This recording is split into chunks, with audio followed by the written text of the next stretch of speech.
The last person anyone expected to still be inside the mansion was a child. It was past midnight when Vincent Hale returned from another exhausting day. The staff had gone home. Security patrolled outside. He walked in alone, but then a sound. Not footsteps, not whispers.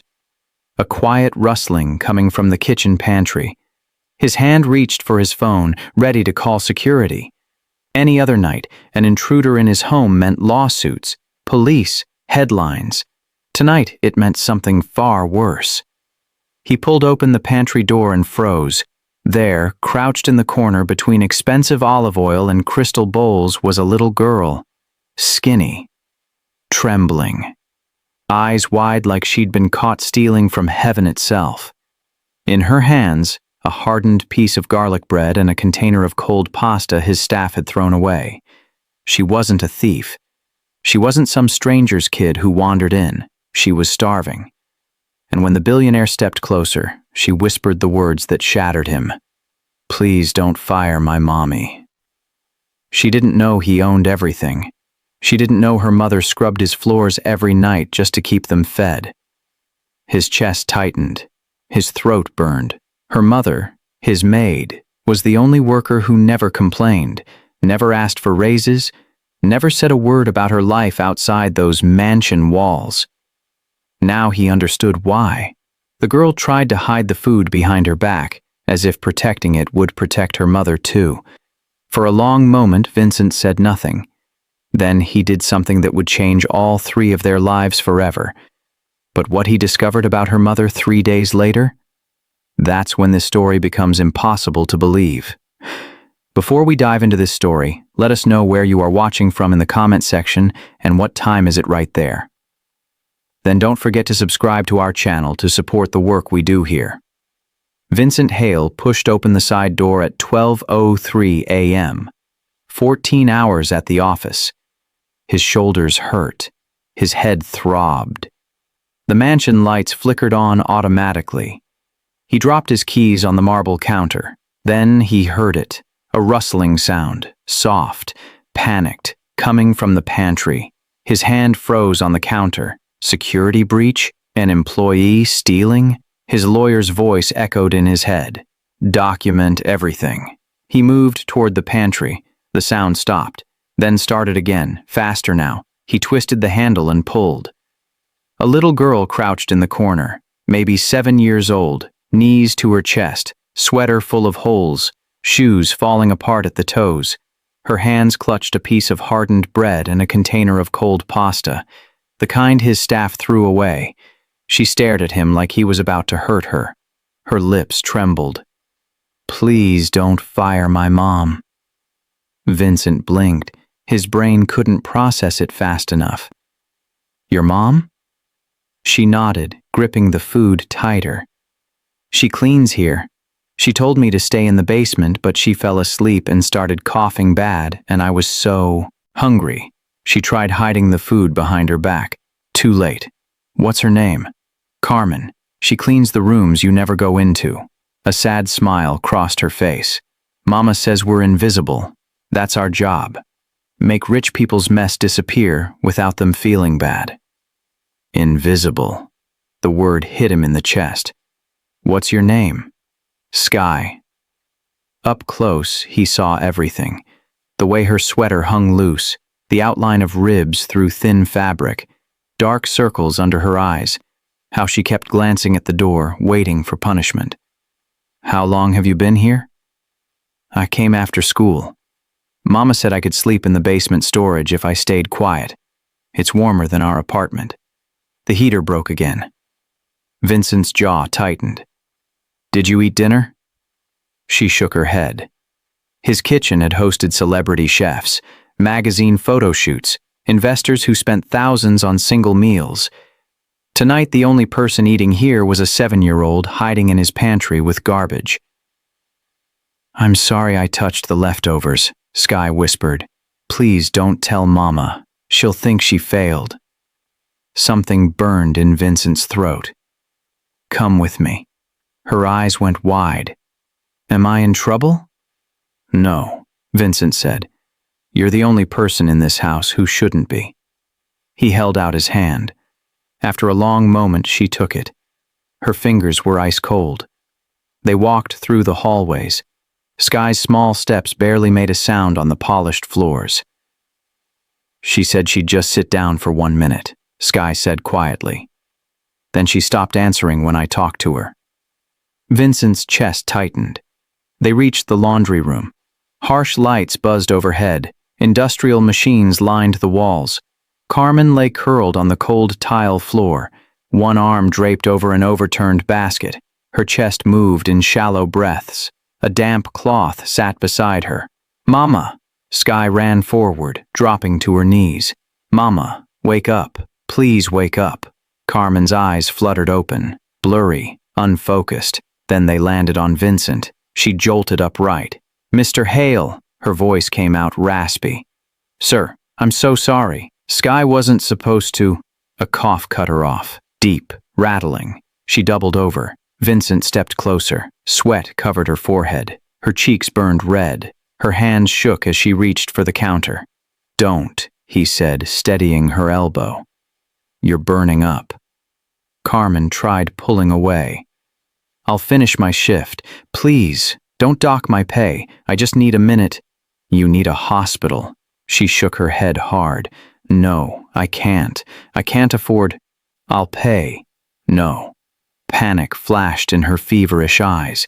"They'll keep me. I'll miss work. If I miss work, I can't pay rent. If I can't pay rent, I own half the building your landlord works for," Vincent said flatly. "You're not losing your home." Carmen stared at him, caught between disbelief and instinct to refuse. "This isn't charity," he added. "You collapsing on my floor is my responsibility." Her shoulders dropped. For 1 second, Vincent saw past the uniform, past the politeness, just an exhausted woman, frightened, stubborn, proud. He pulled out his phone. "Bring the car to the back entrance now, and call my physician. Tell him to meet us at St. Augustine's emergency room." Sky looked between them. "Can I come?" Carmen started to say no, then coughed again. "Yes," Vincent answered. "You're not leaving your mom." Sky's jaw trembled. "Are you mad at her?" "I'm mad at a lot of things," Vincent said. "None of them are her." He helped Carmen to her feet. She leaned on him more than she'd ever admit.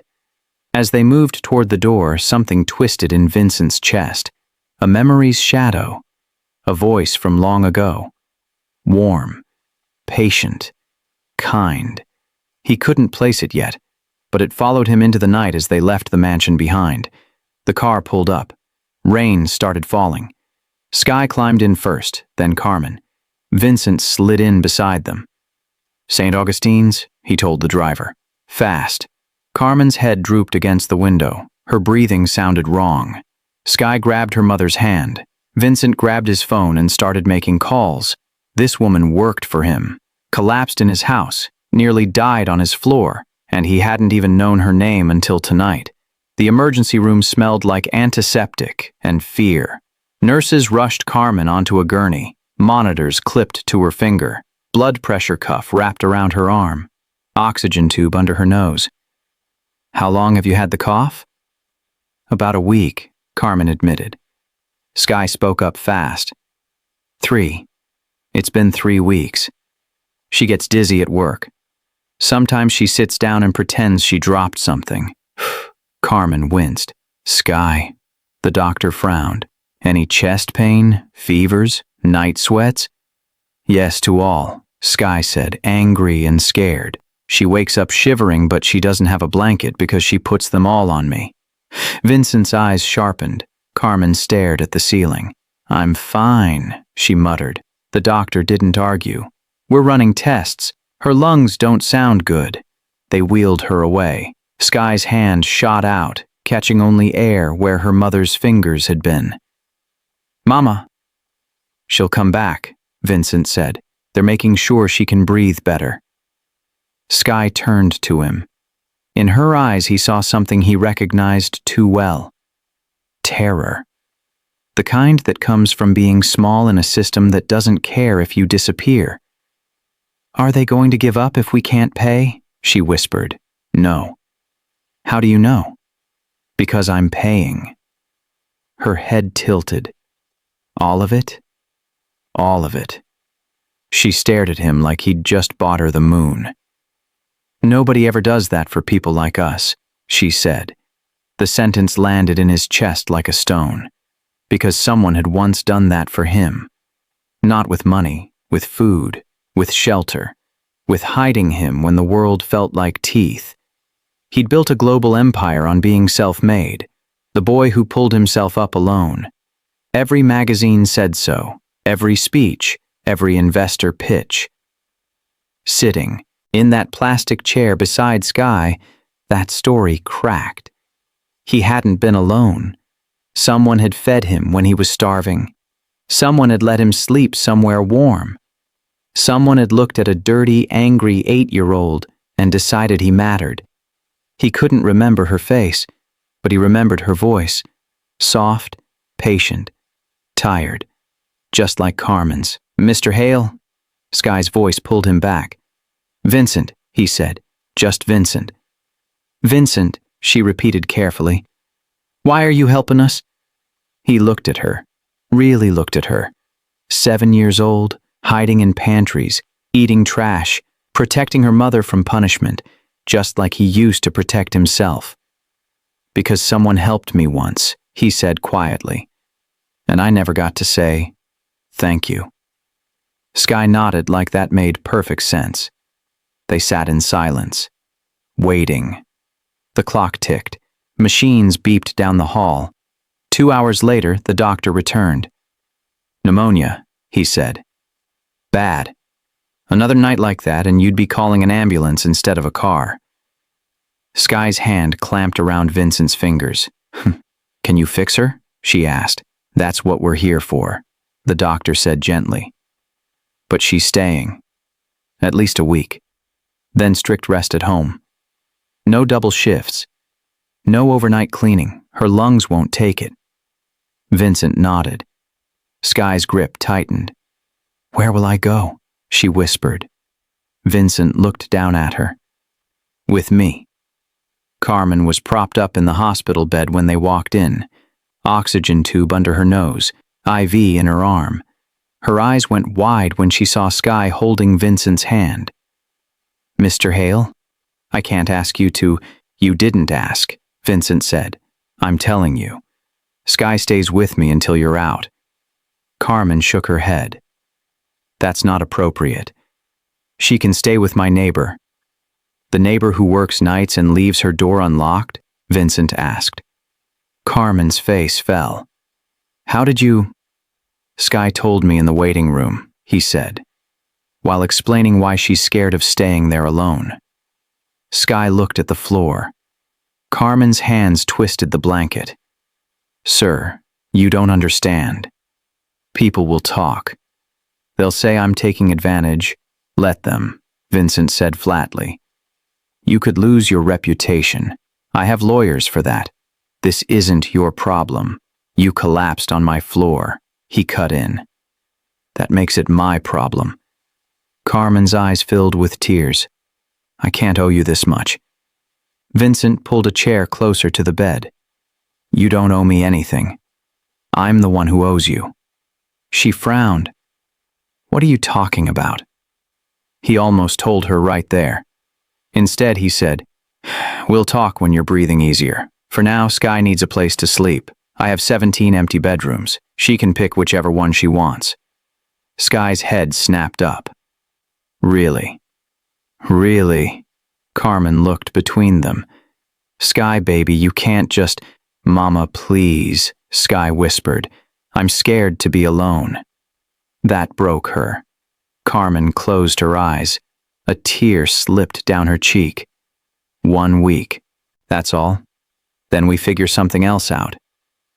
1 week, Vincent agreed, knowing it was a lie they both needed right now.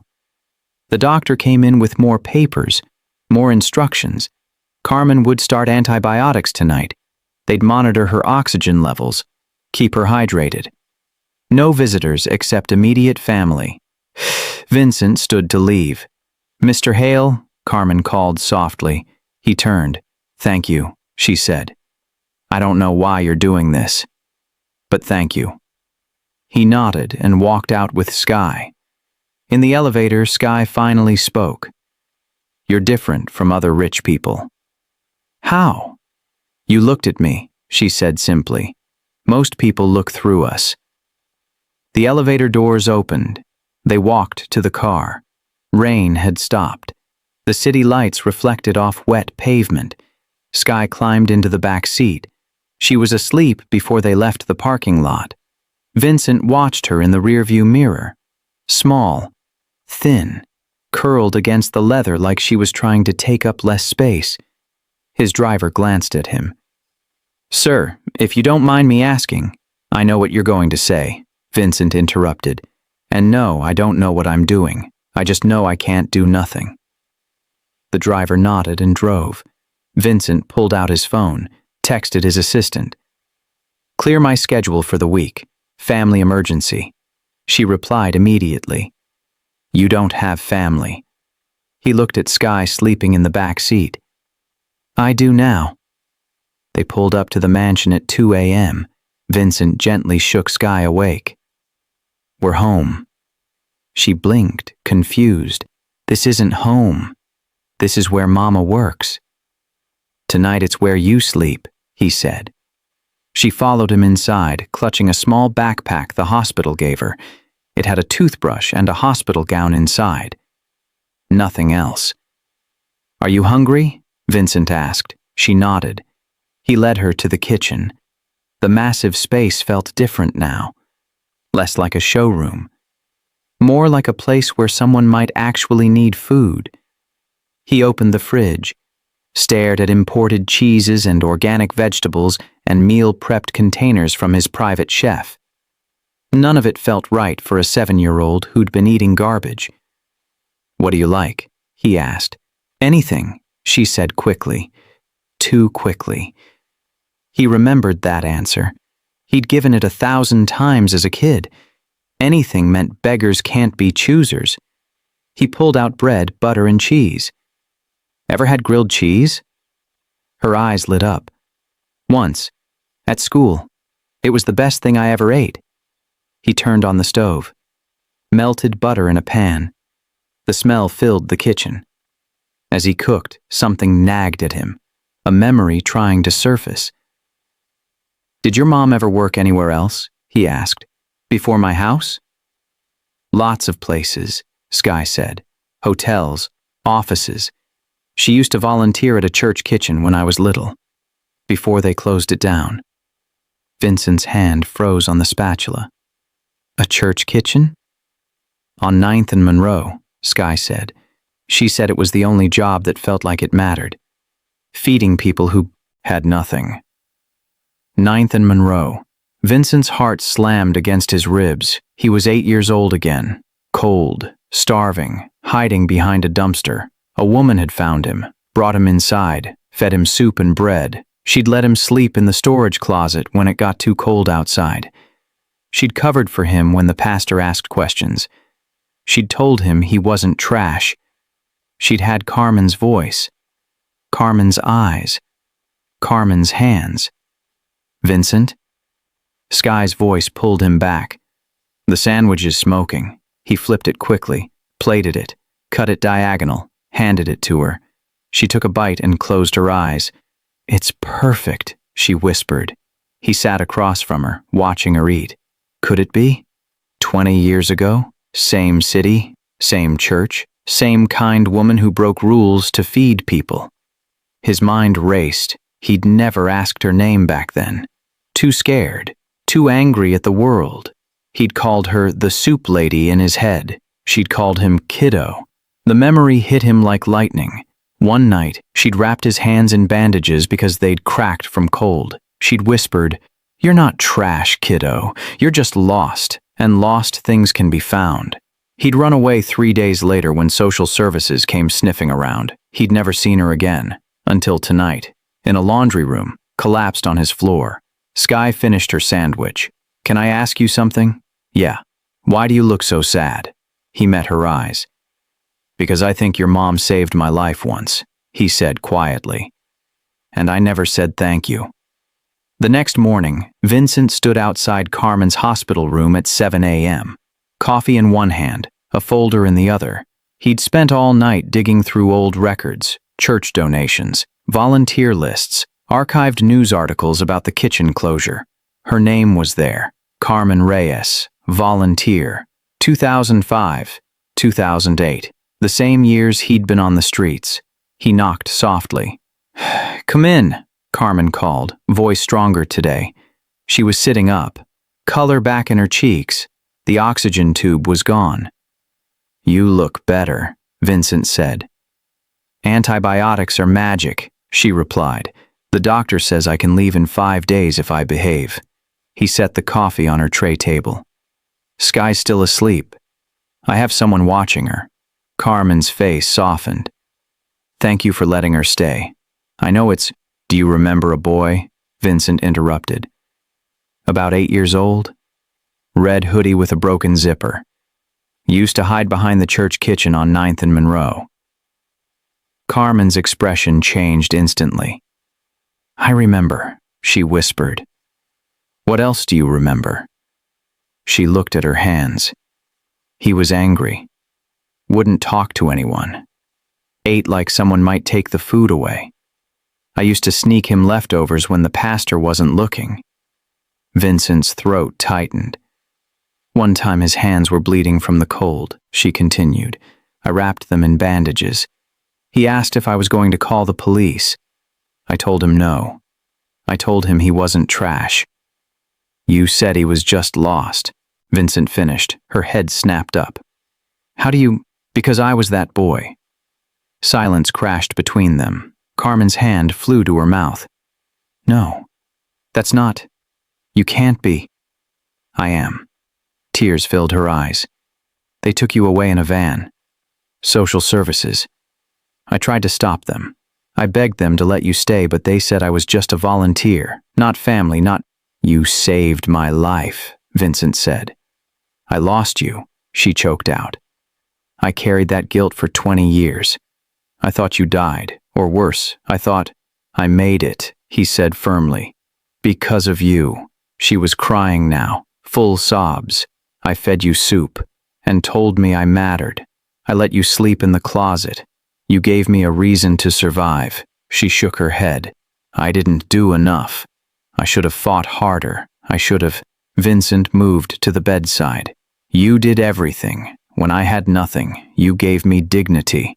That's worth more than every dollar I've ever made. Carmen stared at him, really looked at him. You built all this, she whispered, and I've been cleaning your floors. Because I didn't recognize you either, he said. But I do now, and I'm not letting you disappear again. She grabbed his hand, squeezed hard. Vincent, she said his name like a prayer. Carmen, he said back. And for the first time in 20 years, they were both found. 3 days later, Carmen sat up straighter in bed. The fever was gone. Her breathing was clear. The doctor said she could go home tomorrow. Vincent walked in with his tablet. We need to talk about your job, he said. Carmen tensed. Are you firing me? I'm promoting you. She blinked. What? House supervisor.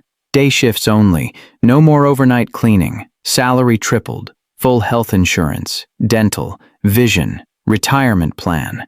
Her mouth opened. Closed. That's ridiculous. It's overdue. The other staff will say it's favoritism. It is, he said flatly. I'm favoring the person who kept me alive when I was 8. Carmen shook her head. I won't be your charity case. You're not. You're my employee, and you're good at what you do. The house runs better when you're there. The staff respects you. This promotion makes sense. Not this much sense, she argued. Vincent sat down. Then let me be honest. I built everything on your foundation. Every company, every deal, every success. It all started because you told a starving kid he wasn't garbage. I owe you more than money can measure, but money is what I have. So, take it. Tears gathered in her eyes again. What if I fail? Then you fail as a supervisor instead of as someone scrubbing toilets at midnight. Either way, you're done killing yourself. She was quiet for a long moment. What about Sky? She asked. What about her? Where will we live? Our apartment is too small, too cold, too far from decent schools, Vincent finished. There's a suite on the 3rd floor of the mansion. 2 bedrooms, private entrance. Yours if you want it. Carmen's eyes went wide. We can't live in your house. Why not? Because people like us don't live in places like that. You already do, he pointed out. You've just been sleeping in the basement. She looked away. It's too much. It's not enough, he countered. But it's a start. She twisted the blanket in her hands. What if Sky gets comfortable? What if she forgets where we came from? Then we'll remind her together, Vincent said. I haven't forgotten. I won't let her forget either. Carmen met his eyes. You promise? I promise. She exhaled slowly. One condition. Name it. I still work. Real work. Not pretend work where you pay me to exist. I run that house properly. I earn this. Vincent smiled. Deal? She held out her hand. He shook it. When do I start? She asked. When the doctor says you can breathe without getting dizzy. That's today. That's in 2 weeks, he corrected. Doctor's orders. She glared at him. You talked to him first. I did. That's manipulative. That's strategic, he said. There's a difference. Carmen almost smiled. I forgot how stubborn you were. You made me that way, Vincent said. You told me to fight. I told you to survive. Same thing. She leaned back against the pillows. This is insane. Probably. We're really doing this? We really are. They moved into the 3rd floor suite on a Thursday afternoon. Carmen still moved slowly, catching her breath every few minutes. Sky ran from room to room, eyes huge. Mama, this room has a bathtub. Mama, the bed is bigger than our whole apartment. Mama, the window's actually open. Carmen stood in the doorway, gripping the frame. Vincent watched her face cycle through emotions, gratitude, fear, shame, wonder. This is temporary, she said quietly, until we get back on our feet. It's permanent if you want it to be, Vincent replied. She shook her head. I need to be able to leave. I need to know I can survive without you. Fair enough. That evening, Vincent found Sky in the kitchen. She was staring at the refrigerator like it might disappear. You can open it, he said. She jumped. I wasn't going to take anything. I know. That's the problem. He walked over and opened the fridge himself. See this?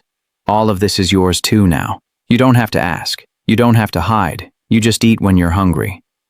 Sky's eyes filled with tears. What if I eat too much?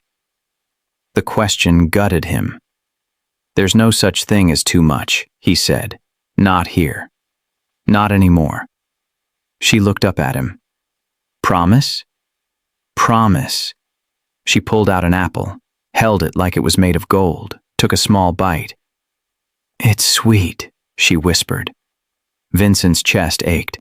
Later that night, he heard voices from their suite. He walked closer, not meaning to eavesdrop, but the door was cracked open. Mama, why is he being so nice? Because he's a good man, Cielito. But rich people aren't usually good. You said, so. Silence. I was wrong, Carmen said softly. Some rich people forget where they came from. Vincent remembers. That makes all the difference. Do you think we'll forget? Sky asked. Not if I can help it. What if we get used to this and then it goes away? Carmen's voice cracked. Then, we'll survive. We always do.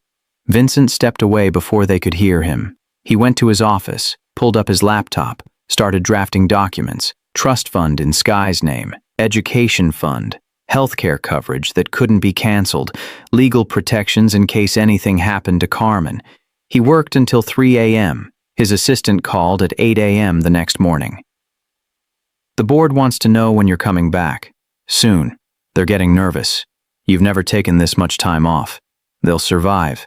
Vincent, what's going on?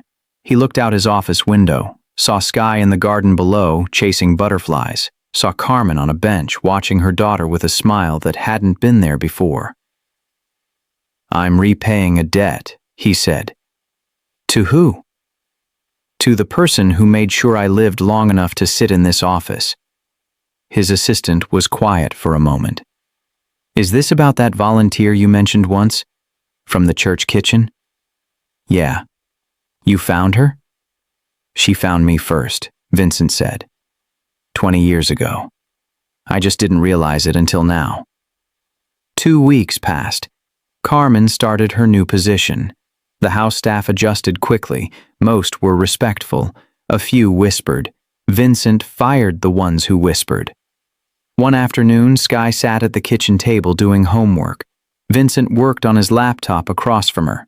Carmen was upstairs organizing linens. Can I ask you something? Sky said suddenly. Vincent looked up. Always.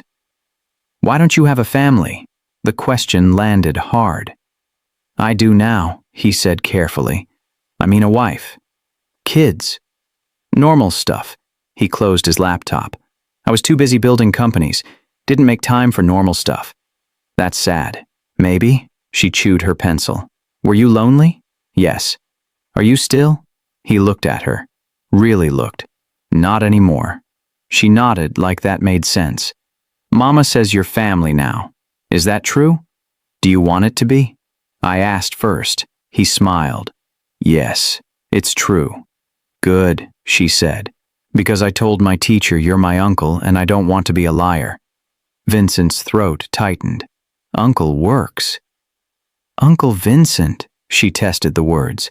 Yeah, that sounds right. She went back to her homework. Vincent stared at his laptop screen without seeing it. Uncle. He'd spent 20 years avoiding attachments, avoiding people who might need him, avoiding the vulnerability of caring. Now, a 7-year-old girl called him Uncle, and his whole chest felt warm. That evening, Carmen found him on the balcony. Sky told me what she called you, she said. I hope that's okay. It's more than okay. She stood beside him. But we need to talk about boundaries. Okay. This can't just be about guilt, Carmen said, or debt, or repaying favors. If you're in our lives, you're in for real. Not just when it's convenient. I know. Do you? She turned to face him. Because people like us get abandoned all the time by people who mean well. We can't afford that, especially Sky. I'm not going anywhere. You say that now. I mean it forever. Carmen searched his face. What if this gets hard? What if we fight? What if Sky acts out or I make mistakes or this whole thing gets messy? Then it gets messy, Vincent said simply. Family is messy. I don't know how to do this perfectly, but I know how to stay. Her eyes glistened. You really mean it. I really do. She nodded slowly. Okay, then we're doing this. Doing what exactly? Being a family, she said. The weird cobbled together doesn't make sense on paper kind. Vincent held out his hand. Deal. She shook it, then pulled him into a hug. He froze for a second, then hugged back. Thank you, she whispered. For what? For not forgetting me. Impossible, he said.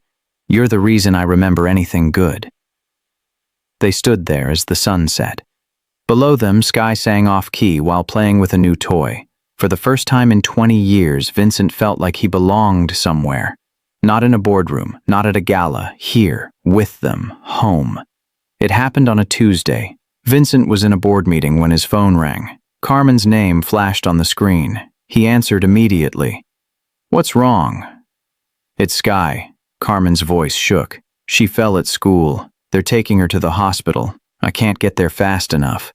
I'm coming. Which hospital? St. Augustine's. Vincent, they said she hit her head. I'll meet you there. He hung up, stood. Every executive at the table stared. We're done, Vincent said. Sir, we're in the middle of... I said we're done. He walked out. His assistant chased him to the elevator. What about the merger? The investors fly in tomorrow. Reschedule. They won't. Then they won't, Vincent snapped. My niece is hurt. Nothing else matters. He saw it on her face. The calculation. The surprise. The realization that he meant it. He reached the hospital in 12 minutes. Found Carmen in the waiting room, pacing. What happened? Playground, Carmen gasped. She was on the monkey bars. She fell. They said she was unconscious for a few seconds. A doctor appeared. Family of Sky Reyes? They both stepped forward. She has a concussion, the doctor said. Mild, no bleeding. But we want to keep her overnight for observation. Can we see her? Carmen asked. Follow me. Sky lay in a hospital bed, a bandage on her forehead. She looked tiny, pale. Her eyes opened when they walked in. Mama, she whispered. Carmen rushed to her side. I'm here, baby. I'm here. Sky's eyes found Vincent. You came. Of course I came. You were in a meeting. Mama said you had important business. You're more important. Tears rolled down her cheeks. Really? He moved closer. Really? I was scared, she admitted. I thought I was going to die and nobody would care. Carmen made a sound like she'd been stabbed. We care, Vincent said firmly. We will always care. You're not alone anymore. Sky reached for his hand. He took it. Uncle Vincent? Yeah? Don't leave. I won't. She fell asleep, holding both their hands. Carmen looked at him across the bed. You walked out of a merger. Yes. That could cost you millions. I don't care. Vincent, I'm serious, he cut in. I could lose every dollar and it wouldn't matter as much as being here right now. Carmen's face crumpled. How did we get this lucky? Lucky? He almost laughed. Carmen, you saved my life when nobody else would. This isn't luck. This is me finally understanding what actually matters. A nurse came in to check Sky's vitals. She woke briefly, saw them still there, and smiled before drifting off again. Vincent didn't leave the hospital that night. Neither did Carmen. They took turns sleeping in the chair, making sure Sky never woke up alone. At 3 a.m., Carmen whispered, You're really not going anywhere, are you? Vincent looked at Sky. Small. Brave. His. Not a chance. Pause right here. If you're watching this and thinking, this is what real family looks like, subscribe right now and drop it in the comments, and tell us, where are you watching from? Let's see how far this story has reached. Now back to what happens next. Sky came home the next day with a bandage and strict instructions to rest. Vincent carried her upstairs. Carmen fussed over pillows. I'm fine, Sky insisted. It's just a bump. It's a concussion, Carmen corrected. You're resting, Vincent's assistant called while Sky was napping. The investors want answers. They're threatening to pull out. Let them. Vincent, this is a $2 billion deal. I heard you the first time. Then why aren't you? Because I almost lost someone yesterday, he said quietly. And I realized something. I've spent 20 years chasing deals that won't matter when I'm dead. But these two people? They matter now. They matter always. Silence on the other end. Reschedule the meeting, he said. If they can't wait, we don't need them. He hung up. Carmen stood in the doorway. You just killed a $2 billion deal. I paused it, he corrected. For us. For family. She walked into his office, sat across from his desk. We need to talk about something serious. His stomach dropped. You're leaving. What? No. She looked shocked. Why would you think that? Because people always leave when things get complicated. Vincent, she leaned forward. I'm not people. And this isn't complicated. This is real life, which is why we need to talk about guardianship. He blinked. Guardianship? If something happens to me, Carmen said carefully, I need to know Sky won't end up in the system. I need to know she'll be safe. She will be. I'll make sure. I need it in writing. Vincent sat forward. You want me to be her legal guardian? If you're willing. Are you serious right now? Completely. He stared at her. Carmen, I don't know how to be a parent. I barely know how to be a person most days. You showed up at the hospital in 12 minutes, she said. You walked out of a merger. You let her call you uncle. You already know how. His throat burned. What if I mess up? Then you mess up, Carmen said simply. That's what parents do. We try. We fail. We try again. I could ruin her. Or you could save her, Carmen countered. The way someone once saved you. The words hit him like a freight train. I'll call my lawyer, he said. Today? Right now. Carmen exhaled, relief flooding her face. Thank you. Don't thank me, Vincent said. This is the easiest yes I've ever given. 2 weeks later, the papers were ready. Vincent, Carmen, and a lawyer sat at his dining room table. This gives you full legal guardianship if anything happens to Ms. Reyes, the lawyer explained. Medical decisions, financial decisions, everything. Vincent signed without hesitation. Carmen signed next. It's official, the lawyer said. Sky walked in with juice. What's official? Carmen smiled. Vincent is your guardian now, legally, forever. Sky looked at him. Does that mean you're stuck with me? Yeah, Vincent said. I'm stuck with you. She grinned. Good. 3 months passed. Life found a rhythm. Vincent learned to make more than grilled cheese. Carmen ran the household staff with quiet authority. Sky brought home report cards with improving grades. One Thursday, Sky came home from school and dropped a flyer on the kitchen counter. Family art night, she read. Tomorrow. We're supposed to bring our parents, or guardians. She said it casually, but Vincent saw the fear in her eyes. What time? He asked. 6. But you probably have work. I'll be there. Her head snapped up. Really? Really? What about Mama? I'm coming too, Carmen said from the doorway. My shift ends at 5. Sky's smile could have powered the whole house. The next evening, they walked into the elementary school gym. Families filled tables. Kids ran around. Teachers directed traffic. Vincent felt eyes on him immediately. Parents whispering, recognizing him. Sky grabbed his hand tighter. People are staring, she whispered. Let them, he said. They found a table. A teacher brought over construction paper, markers, glue. Create something that represents your family, she instructed. Sky immediately started drawing. Vincent watched, unsure what to do. You have to help, Sky said. I'm not good at art. Neither am I. Do it anyway. Carmen laughed. She sounds like you. Vincent picked up a marker, drew a clumsy house. Sky drew 3 stick figures holding hands. Carmen added flowers around the border. At the top, Sky wrote in careful letters, My family. A woman at the next table leaned over. That's sweet. Are you her grandfather? Vincent froze. He's my uncle, Sky said firmly. And that's my mama. The woman's eyes went to Carmen, then to Vincent, then back to Carmen. Oh, she said with a tight smile. How nice. The judgment was clear. Carmen's jaw tightened. Vincent put down his marker, looked directly at the woman. Is there a problem? No, of course not, she said quickly. Good. He turned back to Sky.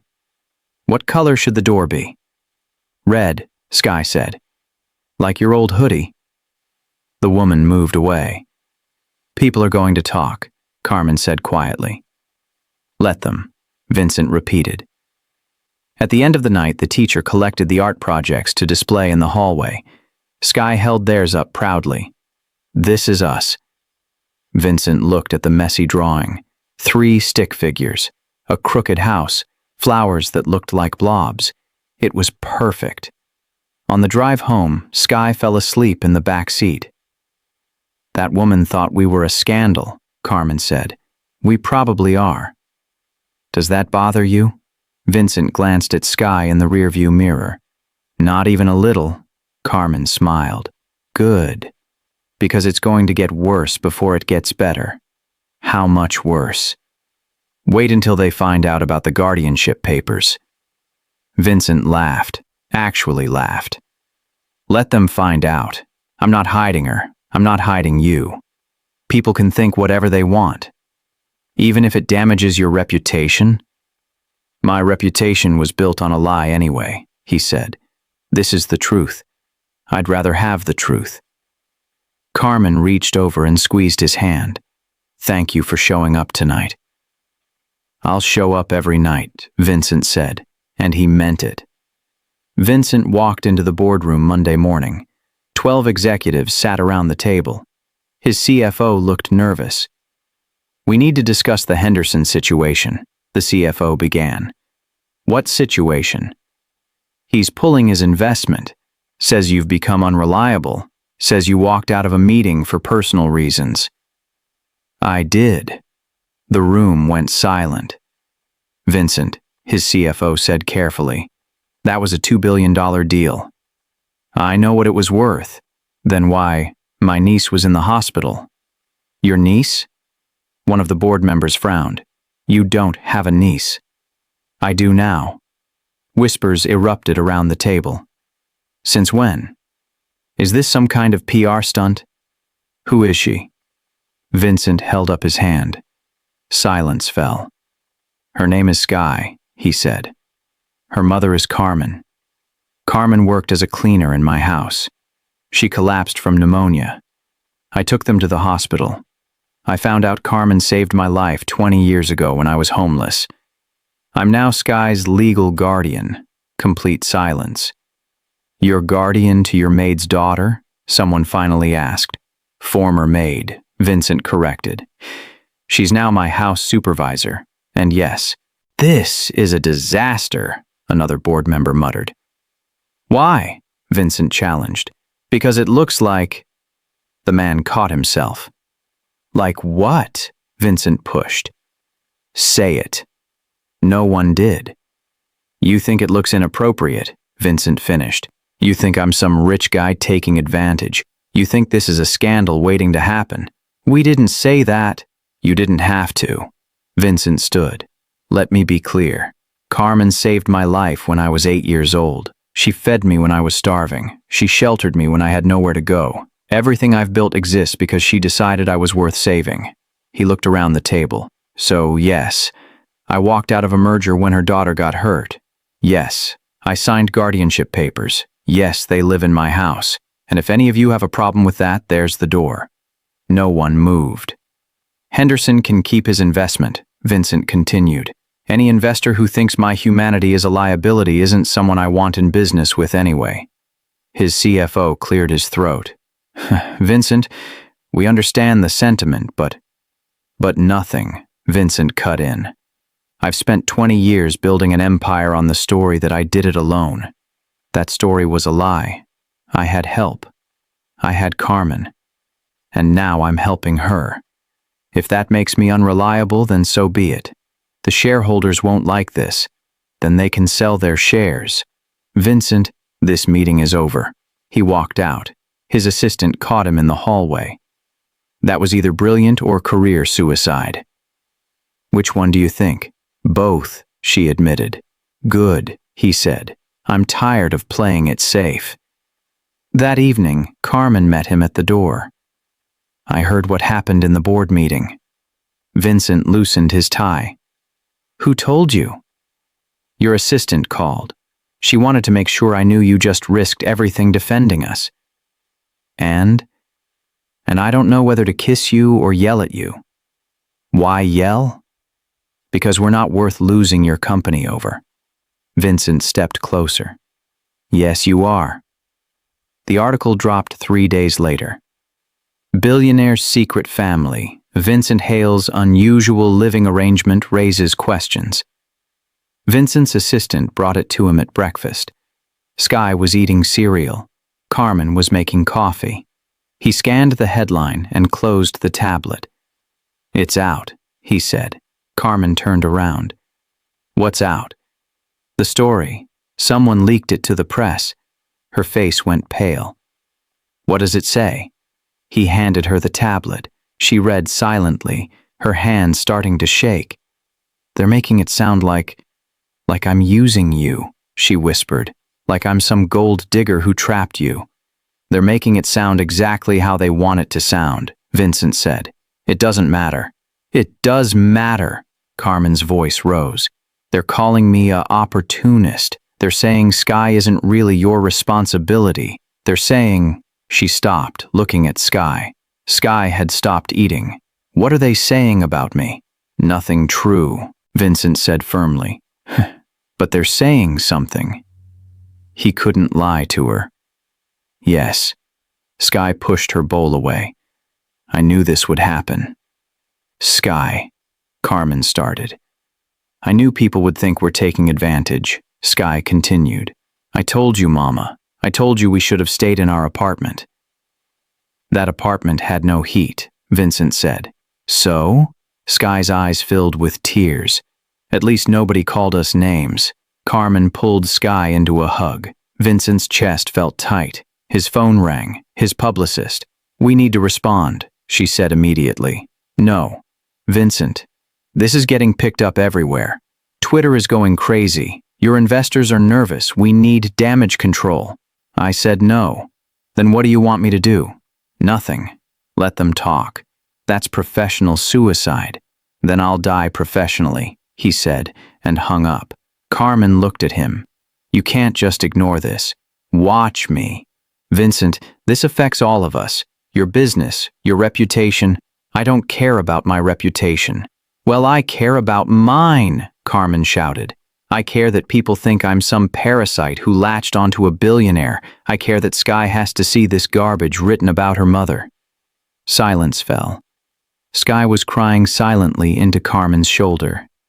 Vincent stood up. "You're right." Carmen blinked. "What?" "You're right. We need to respond. But not the way they expect." "What are you thinking?" "A press conference," Vincent said. "The three of us. Together. We tell the real story." "They'll twist it," Carmen said. "They're already twisting it. At least this way the truth is out there first." Carmen looked at Skye. "What do you think, baby?" Skye wiped her eyes. "Will it make them stop being mean?" "Maybe not," Vincent admitted. "But it'll make sure they know the truth." "What is the truth?" Skye asked. Vincent knelt beside her chair. "The truth is your mom saved my life. The truth is you both changed everything. The truth is I'm not helping you out of pity. I'm here because you're my family, and family shows up." Skye nodded slowly. "Okay, let's tell them." The press conference was scheduled for Friday. 2 days to prepare. Vincent's publicist tried coaching them. "Keep it brief, stay professional, don't get emotional." Vincent fired her on the spot. "We're telling the truth," he said, "not spinning a story." Friday arrived. The conference room was packed, cameras everywhere, reporters crammed into seats. Vincent walked to the podium. Carmen and Skye sat behind him. "I'm not reading a statement," he began. "I'm just going to tell you what happened." Silence. Cameras clicked. 20 years ago, I was 8 years old and homeless. I slept behind dumpsters. I ate from trash cans. I was invisible. He saw reporters lean forward. "A woman who volunteered at a church kitchen found me. She broke the rules to feed me. She let me sleep somewhere warm. She told me I wasn't garbage. Her name was Carmen Reyes." He gestured behind him. Carmen sat rigid, hands clasped. "I disappeared into the foster system. I never saw her again. Until 3 months ago when I found her daughter hiding in my pantry, eating leftovers because they were hungry. Murmurs rippled through the room. Carmen was working as a cleaner in my house. She'd been working overnight shifts for years, sacrificing her health to keep her daughter fed. When I found them, I didn't recognize her. But she recognized me. He paused. Everything I built exists because Carmen decided a starving kid mattered. My companies, my wealth, my success, all of it started with soup and kindness from someone who had nothing to gain. More camera clicks. So, when people ask why Carmen and Sky live in my house, why I'm Sky's legal guardian, why I walked out of billion-dollar deals for them, the answer is simple. I'm repaying a debt I can never fully repay. And I'm doing what Carmen taught me 20 years ago. I'm deciding that people matter more than profit. A reporter raised his hand. Mr. Hale, some people are saying this is a PR stunt. Then they're wrong, Vincent cut in. I'm not asking anyone to believe me. I'm just telling you the truth. Carmen saved my life. Now I'm trying to save hers. He stepped back from the podium. Carmen would like to say something. Carmen stood slowly, walked to the microphone. Her hands shook. I didn't save anyone, she said quietly. I just fed a hungry child. Any decent person would have done the same. But most people didn't, Vincent said from beside her. You did. Carmen's eyes filled with tears. I thought he died. For 20 years I carried that guilt. When I found out he survived, that he became this... She gestured around. It felt impossible. Why did you accept his help? Another reporter asked. Because I was dying, Carmen said simply. And because he gave me a choice. He didn't rescue me. He offered me partnership. Dignity. That's different. Sky stood up suddenly, walked to the microphone. My uncle isn't a hero, she said. He's just family. The room fell completely silent. That's all, Vincent said. Thank you. The internet exploded. Half the comments were supportive. This is beautiful. Real family.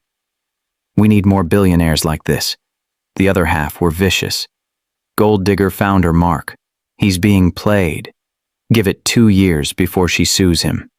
Vincent deleted his social media apps. Carmen read every comment, every article, every opinion piece. Stop, Vincent said on Sunday morning. You're torturing yourself. They think I'm a con artist. They don't know you. They think I manipulated you. I don't care what they think. Carmen slammed her phone down. Well, I do. I have to live with this. Sky has to live with this. She went to school yesterday and a kid asked if we were going to steal all your money. Vincent's jaw tightened. Who said that? It doesn't matter. It does to me. Vincent, you can't fight the whole world. I can try. She laughed bitterly. You think this is romantic? You think standing up in press conferences fixes anything? People already decided who I am. Nothing you say will change that. Then we prove them wrong.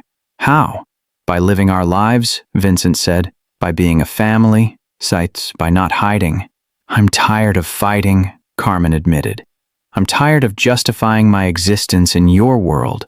Then don't, he said. Exist anyway. She looked at him with exhausted eyes. What if I can't? The question hung between them. Before Vincent could answer, Sky ran into the kitchen. There's people outside, she said. What people? With cameras. They're on the sidewalk. Vincent looked out the window. A dozen photographers lined the street. Waiting. They've been out there since yesterday, Carmen said. I didn't want to tell you. Vincent pulled out his phone, called his head of security. Clear them out. Sir, they're on public property. We can't force them to leave. Then get the police. They're not breaking any laws. Vincent hung up, turned to Carmen. Pack a bag. What? We're leaving. All of us. Where? Somewhere they can't find us. Somewhere we can just breathe. Carmen shook her head.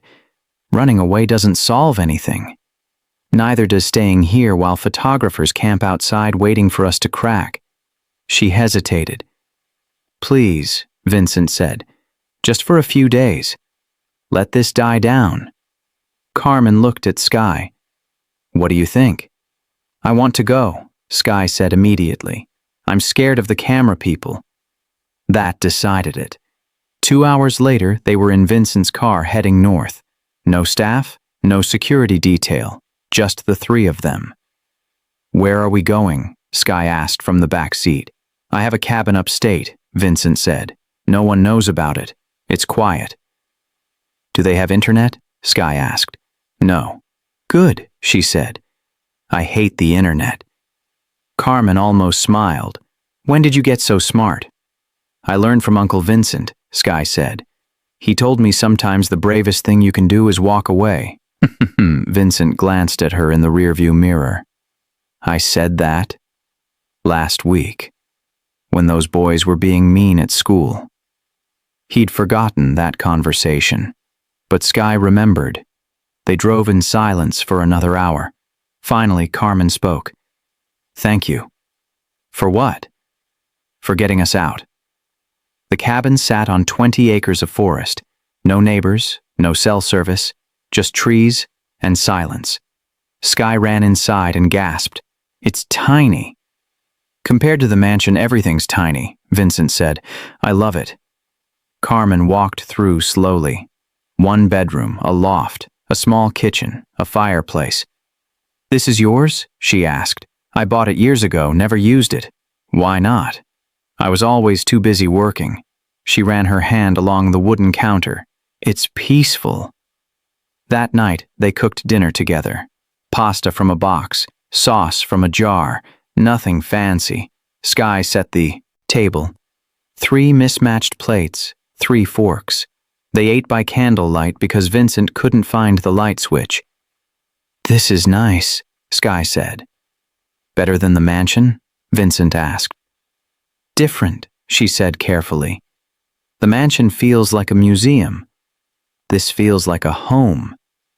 Carmen caught his eye across the table. He saw the question there. After dinner, Sky fell asleep in the loft.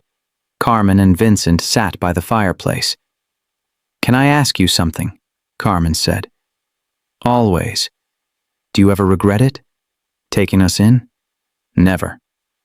Not even with all the press, the gossip, the board members questioning you? Not even then. She stared into the fire. I ruined your life. You saved it, he corrected. Twice.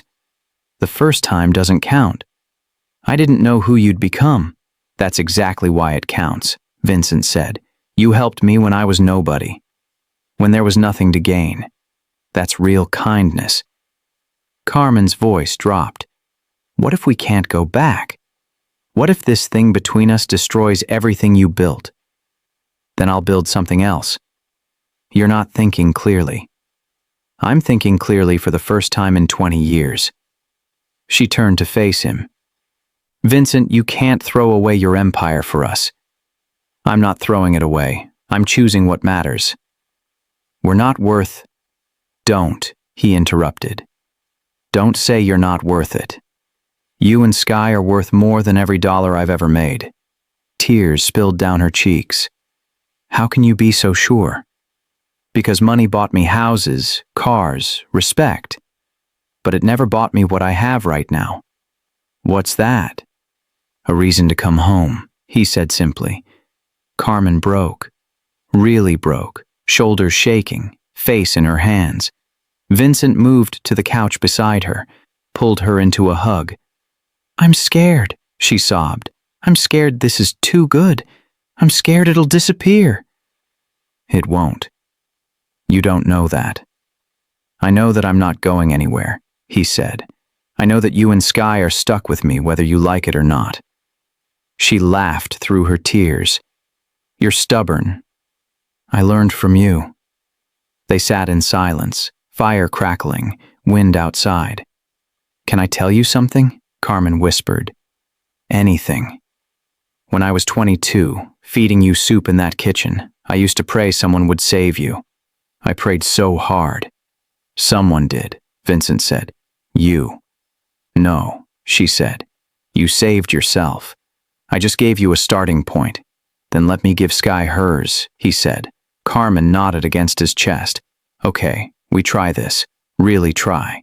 Really try, he agreed. They stayed at the cabin for 5 days. No phones, no internet, no photographers. On day 6, Vincent's lawyer called the landline, the only number that worked. We need you back, he said. There's been developments. What kind of developments? The good kind. 3 major investors reached out.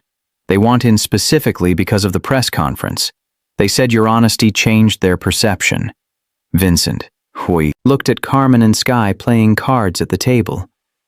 I'll think about it. Vincent, this is huge.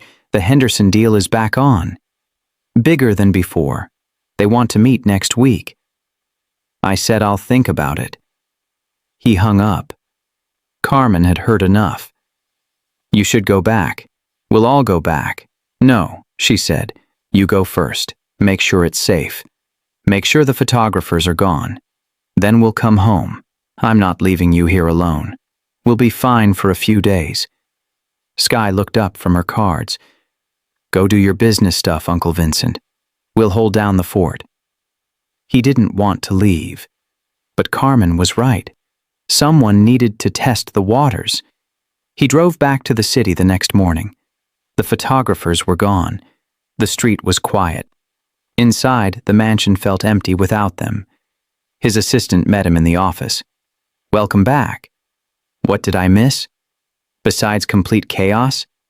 Not much. She handed him a folder. Letters, hundreds of them, from people who saw the press conference. He opened one at random. Mr. Hale, I was homeless at 16. Someone helped me like Carmen helped you. Thank you for showing people like us that we matter. He opened another. I'm a single mother working 3 jobs. Your story gave me hope. Thank you. Another. I lost my son to the streets. Seeing you survive makes me believe he might too. Thank you. Vincent's hand shook. There's hundreds more, his assistant said quietly. Maybe thousands. They're still coming. He sat down, overwhelmed. The board called, she continued. They want to apologize. They said they were wrong to question your judgment. Tell them I'll think about accepting. Vincent, I mean it. They don't get to question my family one day and apologize the next just because it became profitable. She nodded. Fair enough. That evening, Vincent called the cabin. Sky answered. How's the city? Quiet without you. Are the mean people gone? Yeah, they're gone. Can we come home? Tomorrow, he said. I'll pick you up tomorrow. Promise? Promise. Carmen took the phone. How bad is it? It's not bad, he said. It's actually good. Really good. Good how? I'll explain when you get here. Just pack up. Come home. Home, she repeated softly. I'm still getting used to that word. Me too, Vincent admitted. The next day he drove back to the cabin, loaded their bags. Sky chattered the whole drive about the deer she saw and the pancakes Carmen made. When they pulled up to the mansion, Sky pressed her face against the window. It looks different. How? Carmen asked. Less scary, Sky said. More like it's actually ours. They walked inside together. The house staff waited in the entrance hall. All of them.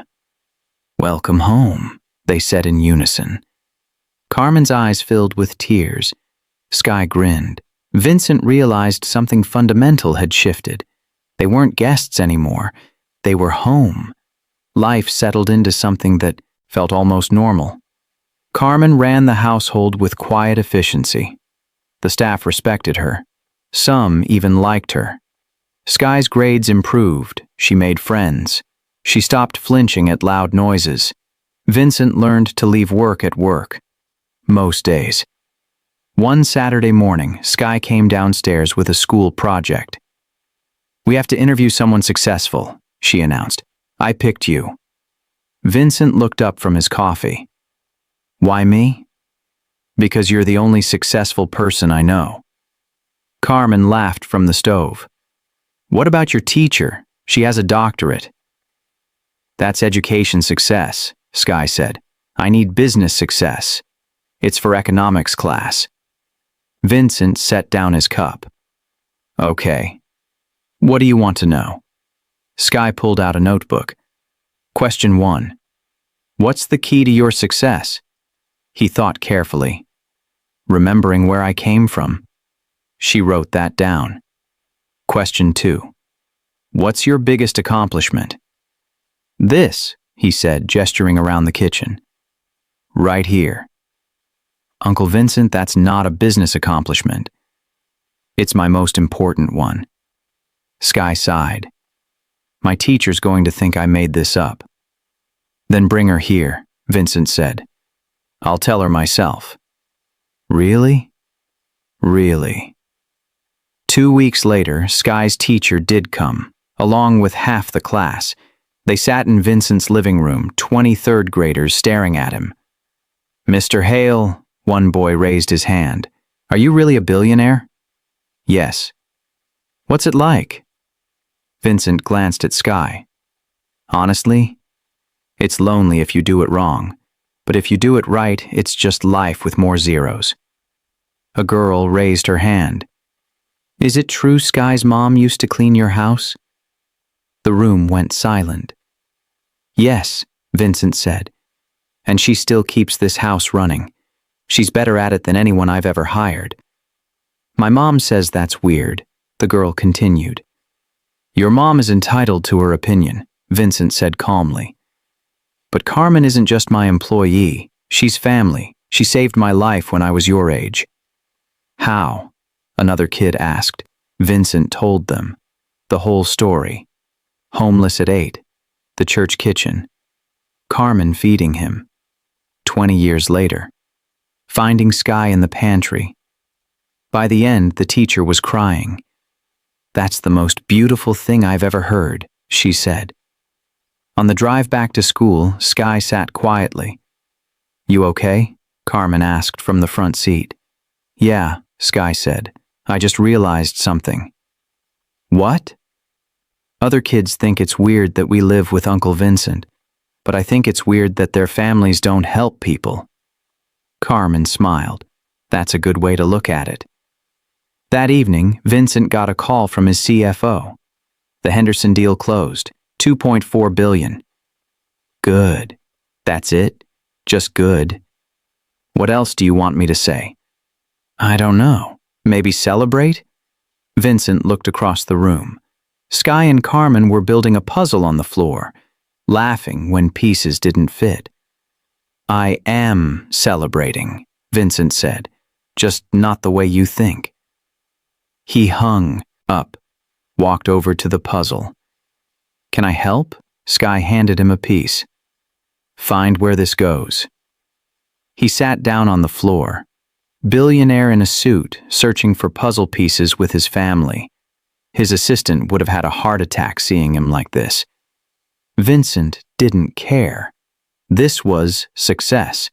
This was everything. We're almost at the end, but before we get there, if this story touched your soul, subscribe to this channel and comment where you're watching from and what time it is right there. Let's see our global family. One more chapter left, and trust me, you don't want to miss how this ends. 1 year after finding Sky in the pantry, Vincent stood in his office staring at a document. Carmen walked in without knocking. You wanted to see me? He turned around. Closed the door. She did. What's wrong? Nothing's wrong. I need to ask you something. Her face tensed. Okay. He handed her the document. Read this. She scanned it. Her eyes widened. Vincent, this is adoption papers, he finished. For Sky. Carmen's hands shook. You want to adopt her? Only if. You'll let me. Why? Because guardianship isn't enough anymore, he said. I don't want to be the person who steps in if something happens to you. I want to be her father, legally, officially, forever. Tears spilled down Carmen's face. You can't just... I'm not taking her from you, Vincent said quickly. You're her mother. Always. But I want to be her father. I want her to have my name. I want her to inherit everything I have. I want the world to know she's mine. Carmen sobbed. She's not yours to claim. You're right, he said. That's why I'm asking permission, not taking it. She looked at the papers, then at him. What if we fight? What if this falls apart? Then we're still family. Families fight. They don't disappear. What if I meet someone else someday? What if I get married? Then Sky will have 3 parents instead of 2. I'm not going anywhere. Carmen wiped her eyes. You really want this? More than anything. Why? Because when I found her in that pantry, eating garbage, I saw myself, Vincent said.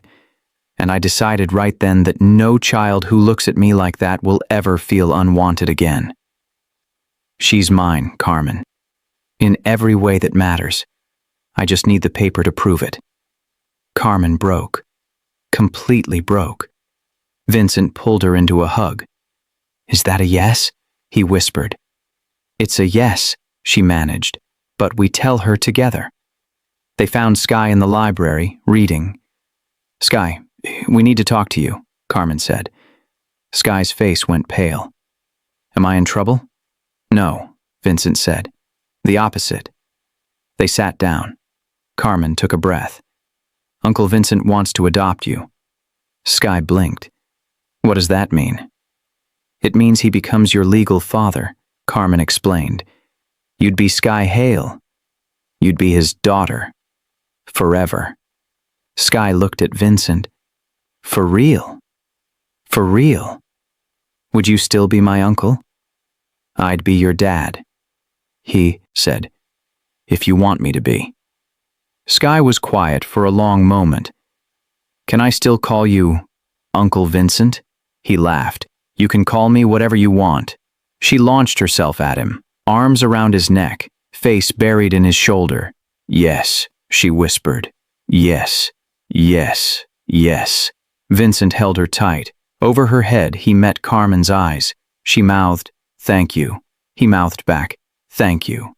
3 months later, the adoption was final. They stood in a courtroom. Judge signed the papers, made it official. Congratulations, the judge said. You're a family. Sky grinned. We've been a family. Now we're just legal. Outside the courthouse, photographers waited. But this time, Vincent didn't hide. He held Sky's hand. Carmen held the other. They walked out together. Mr. Hale, a reporter shouted. Any comment on the adoption?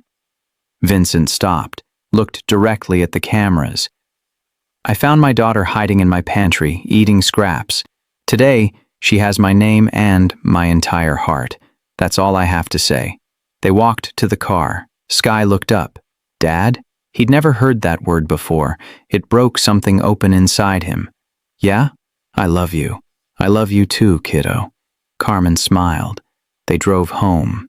Together. Finally.